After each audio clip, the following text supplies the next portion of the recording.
Oi gente, bem-vindo ao canal Novo Paradigma, prevenindo o seu essencial, né? O essencial do mundo, que nada mais é do que a ciência e a espiritualidade, junto com o santo grau da ciência e da espiritualidade, que é arqueológico, explicado exclusivamente aqui em o Novo Paradigma.online. Olá, eu sou Rainha do Sul, autora de várias obras, hoje na Amazon sobre o santo grau, o signo que é arqueológico.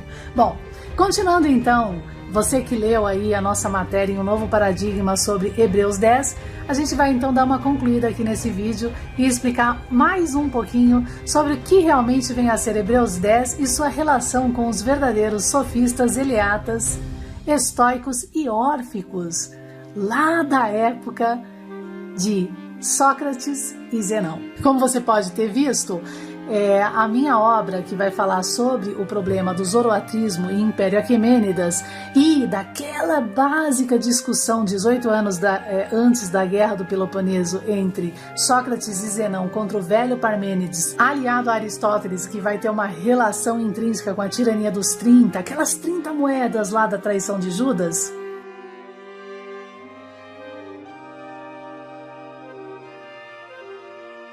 Compreendendo isso, vamos então a Hebreus 10, tá? Então, porque tendo a lei a sombra dos bens futuros e não a imagem exata das coisas, nunca pelos mesmos sacrifícios que continuamente se oferecem a cada ano, pode aperfeiçoar os que a eles se chegam. De outra maneira, teriam deixado de oferecer, porque purificados uma vez os ministrantes, nunca mais teriam consciência do pecado.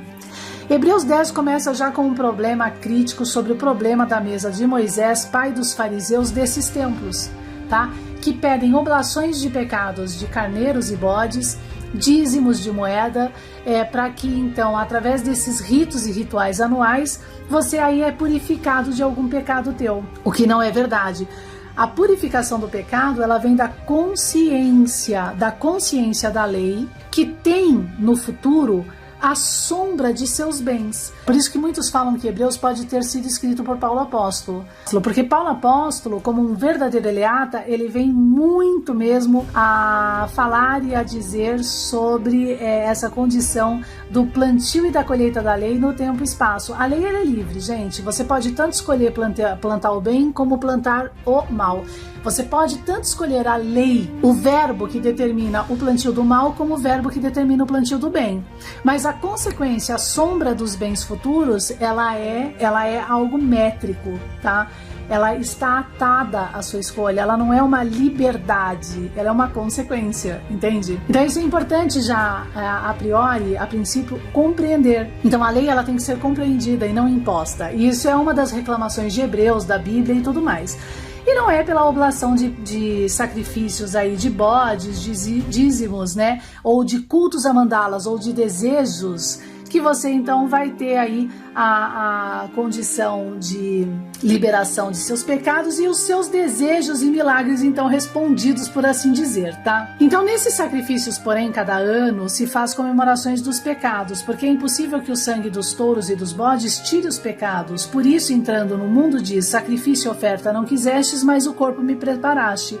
O corpo me preparaste por quê? Porque foi preparado o seu corpo no entendimento da coisa, na educação da coisa. Entende? Eu te eduquei com a verdade da taça, explicando cosmologicamente o tempo e espaço. O que você planta, você tem como sombra um bem futuro, seja o bem, seja a resposta do plantio de o bem, seja a resposta do plantio do mal. Ah, mas eu plantei o bem e me ferrei, porque o outro planta mal. Então a engrenagem, esse módulo tem toda uma engrenagem também.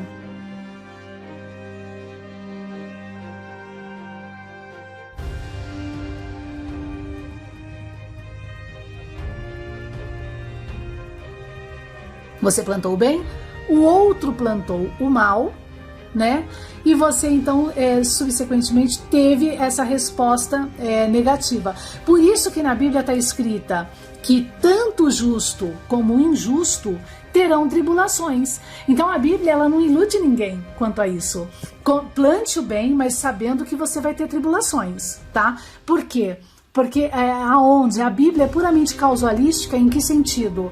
Se há tribulações, busque. Por que houve a tribulação? Ah, porque eu percebi que o meu irmão está plantando mal. Então ele tá plantando mal, vai até seu irmão agora que tá plantando mal, explique a ele, né? E depois peça a Deus. Então por isso vai ter a seu irmão e depois peça a Deus. Então você vai até o seu irmão e explica, olha, com base no entendimento do tempo e espaço do plantio e da colheita, você tá plantando mal. Você tá fazendo mal, olha, você tá traindo. Trair não é o caminho, trair é um vício, você tá mentindo sobre a verdade, você foi enganado, está mentindo, então você vai lá e planta.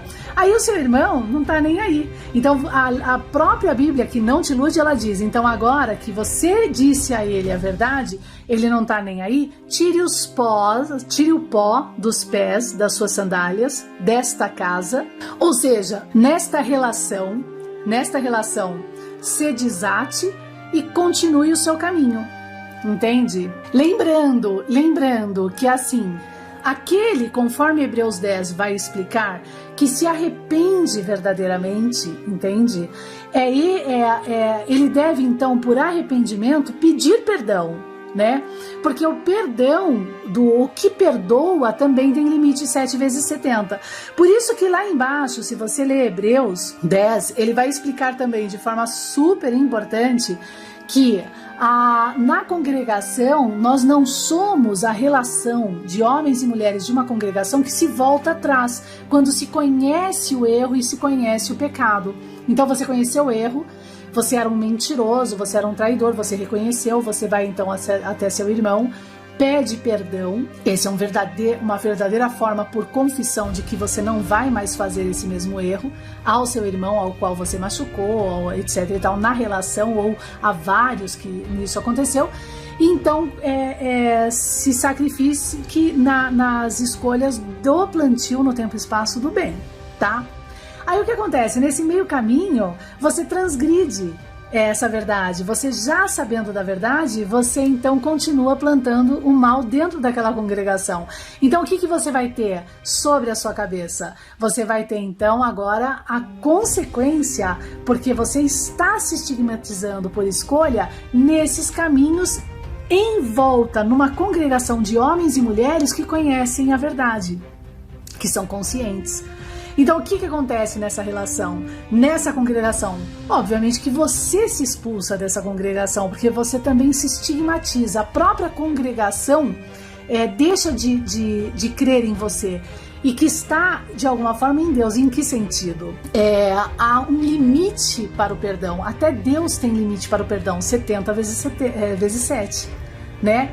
Quando você sabendo da verdade, transgride sobre aquilo que você aprendeu e continua pecando, continua com seus vícios. Então essa é uma estrutura de sociedade com a verdade métrica da coisa, tá? E não leis impostas. Não faz isso, que você vai ter isso, mas paga o dízimo. Você impõe uma lei que é migalhas da verdade, mas você pede em troca aquilo que você não pratica da lei, que é, por exemplo, corromper Zacarias bíblico através de dízimos e ofertas, e falando de um Deus que é fantasmagórico, porque olha ali, um Deus aí que com o problema do Covid, né, não levou nenhum sacerdote para orar aqueles que estão com Covid, né, com uma doença fatal aí. Entende? E esses sacerdotes que prometem aí milagres, tá?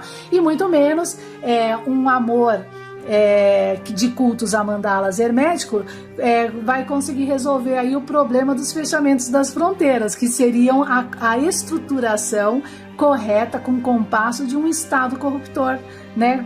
Por mídia corrompendo aí a forma de ser dos homens, entende? De um povo que em culto nunca consegue cobrar as verdadeiras leis, corrigir uma situação trigonométrica econômica mundial e assim vai, tá? Então toda essa luta com o santo grau da ciência e da espiritualidade era dos eleatas, que envolve Paulo apóstolo, os discípulos de Jesus e Jesus Cristo, contra esses templos de fariseus e contra esse estado de Césares corruptor, e ainda hoje, ok?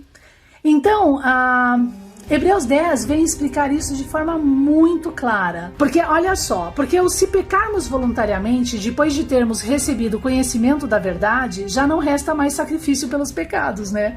Mas uma certa expectação horrível de juízo, né? Não preciso dizer mais nada. E o ardor de fogo, que é assim, nossa, agora eu vou ser cobrado desse povo que é consciente, que há de devorar os adversários, esse ardor de fogo, né? Tipo, porque você é adverso à verdade. Você é adverso à verdade. Quebrantando alguém a lei de Moisés, aí Hebreus explica. Moisés, que é o pai dos fariseus, que levantou um tabernáculo com um santo grau que não tem trigonometria, mentindo, né? Fazendo desse cálice culto a mandalas coloridas, né, sem o entender da ciência da nossa cosmogonia no tempo e espaço, e dando cartas brancas para que hoje a quântica e a física sejam corrompidas na própria ciência, que é aristotélica e singular, e aí criando pseudociências herméticas, uma prostituição perceptiva violenta em todas as coisas. Então, quebrantando alguém a lei desse pai dos fariseus, Moisés, que ainda reina hoje, morre sem misericórdia, né? Só basta a palavra de 2 a 3 testemunhas, tá? Testemunhas. Então, de quanto maior castigo cuidas vós, será julgado merecedor aquele que pisar o Filho de Deus, ou seja, aquele que trouxe a verdade. E quando essa verdade vier à tona, para um povo realmente consciente, tá? E tiver por profano o sangue da aliança com o que foi santificado. Porque você, assim, então, por isso que também a revelação do Santo Grau da ciência e da espiritualidade hoje na nossa atualidade, defendida aqui em o novo paradigma.online, ela acaba andando, né, de mãos atadas com aquela revelação ali, aquela revelação profética, né, aquela oratória de Daniel bíblico, sobre os que vão ressuscitar nos tempos do fim para a vergonha eterna, porque estes foram os que, sabendo da verdade, corromperam a verdade, seja na linha da ciência, seja na linha da espiritualidade, da construção espiritual por educação de um homem, tá? Ou de uma mulher, claro, de um povo.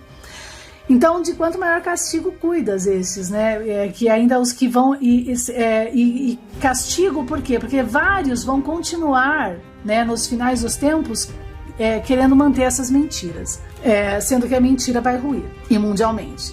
Nós já estamos vendo isso a olhos vistos, tá? Então, porque bem conhecemos aquele que disse: minha é a vingança, eu darei a recompensa, diz o Senhor. E outra vez, o Senhor julgará o seu povo. E o Santo Grau, ele realmente é o grande justificador. O Santo Grau, que em Apocalipse 11, Oliveira, Candeeiro, continua sendo sepultado, né, pelos violentos daqueles dias, tá? Pelos violentos de Daniel, que são esses sacerdotes, que quando você traz a verdade e incomoda a crença do culto à mandala, do corte do pescoço da galinha, do templo que recebe dízimo, da ciência corrompida para manter um estado corrupto, são violentos para destruir você a qualquer custo, tá? Destruir a sua vida. E quando você vai lá e fala: olha, já que você tem Deus, ora então para minha família, me ajuda nessa condição aqui, porque estão em rede me destruindo, pulam fora. Seja um que revele pelas cartas, seja outro que revele através da palavra de Deus do verbo, e ninguém ajuda. Então esse é o teor do homem social hoje. É aquele povo que, levado pela corrupção perceptiva de uma história já corrompida pelo próprio homem em poder, diz: solta o ladrão, esse Jesus está incomodando com esse santo grau da ciência e da espiritualidade, junto a um poder que fala: eu lavo minhas mãos, porque se o povo fala assim, eu continuo mantendo o meu estado da corrupção, essa mesa, essa hermética morna da corrupção, tá? Em todas as frentes. Espiritual, Baal ou Bet pior, Baal de vários deuses e Bet de um único deus, a culto e idolatria. O problema aí do Império de Aquimênidas, tá? Que em breve a gente traz aqui para discussão, ok?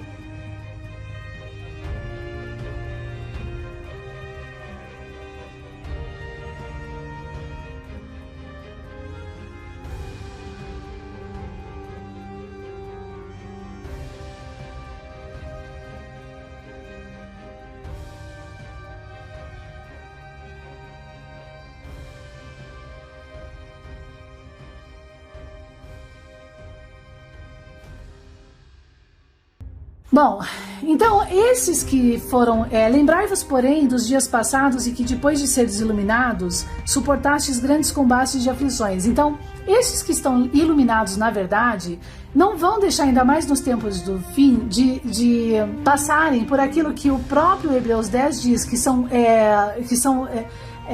vitupérios e tribulações, né? Na verdade, você que foi iluminado e que está nessa luta, né, com a verdade, você vai se tornar a esse povo contra essa verdade a qualquer custo, né, pelas suas crenças, cultos amandados e tudo mais, espetáculo com vitupérios e tribulações. Eu passo isso desde 2011, tá? E em partes, mas seja firme, é isso que diz. Não se compadeça, continue, porque o justo, ele tem que viver da fé. E a fé, gente, é assim, os bens, as sombras dos bens futuros, tá? A fé é aquilo assim, eu vou continuar na verdade porque eu sei que isso vai ter resultado no futuro. Eu vou continuar na verdade, essa é a fé. Eu vou continuar plantando bem porque eu sei que por mais que eu tô sendo vitupério, que eu tô sofrendo tribulação porque o outro planta o mal, eu vou ter a resposta nesse futuro. Lembrando que, uma vez exposto ao irmão nas relações, você também pode se afastar desse irmão, para não se tornar vítima de mimimi. Que essa é a verdadeira condição de caráter, porque você tem o direito de odiar o mal, é um direito, é uma lei, você tem que odiar o mal, isso é amor. Odiar o mal é amor, mas odiar o mal no equilíbrio. Por isso que você odiando o mal, você vai ter com seu irmão, explica o problema, né? E seu irmão não entendendo, perdoe, mas você não é obrigado a estar com o seu irmão, com esta pessoa, né? Ela precisa ir então aprender sozinha, ok? Mas você fez a sua parte, então você tem que viver da fé. E se ele recuar, esse que está na luta, né, e não continuar nesse plantio do bem, né, não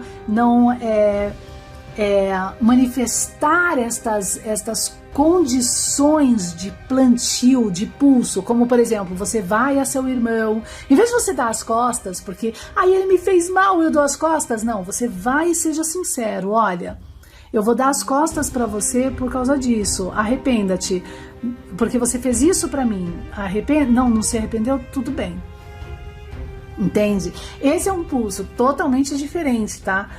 Então, a fé, né, no caso, é a crença de que se você for lá, essa pessoa muda. Mas essa pessoa não muda. Se você for lá, essa pessoa que planta o mal não muda. Não, mas tudo bem, eu tenho a fé que se eu mudei, a pessoa muda, né? Ninguém é perfeito. Então eu vou lá e falo, tá, tudo bem. Não deu certo? Tá, a gente perdoa 1, 2, 3, mas o perdão tem limite. Tá? 70 vezes 7, até Deus perdoa no limite, porque a pessoa continua, mesmo agora sabendo da verdade, conforme está aqui em Hebreus. Se pecarmos voluntariamente, depois de termos recebido o conhecimento da verdade, né? Ele continua, então tem limite, perdão. Agora você pode então limpar as solas do seu pé, seguir caminhando, perdoa, deixa que o universo vai resolver a pessoa. A paciência não era para ser. Lembrando que o próprio poder de Deus, do universo vivo, ele tem o poder de fazer com que a pessoa se abra para o caminho reto ou se feche para o caminho reto, né? Que ela se segue para o entendimento e continue ali, né? Porque o universo ele é causalístico e determinístico também, né? São coisas que a gente ainda vai debater aqui, tá? Tem muita coisa para se debater. Então, até se você quiser colocar alguma coisa aí de comentário para colaborar com o canal, por favor, sobre estes pulsos, tá bom? Porque há uma necessidade realmente, que é uma grande revolução que tem que acontecer no mundo hoje, de uma reforma sobre estas interpretações dentro da história dialética para corrigir o nosso estado mundial entre a forma e o formato das leis de uma forma geral, né? Das leis que são as primícias da forma de ser de um homem, pelo verbo, tá? Seja tanto na área da ciência, né, como da espiritualidade, por assim dizer.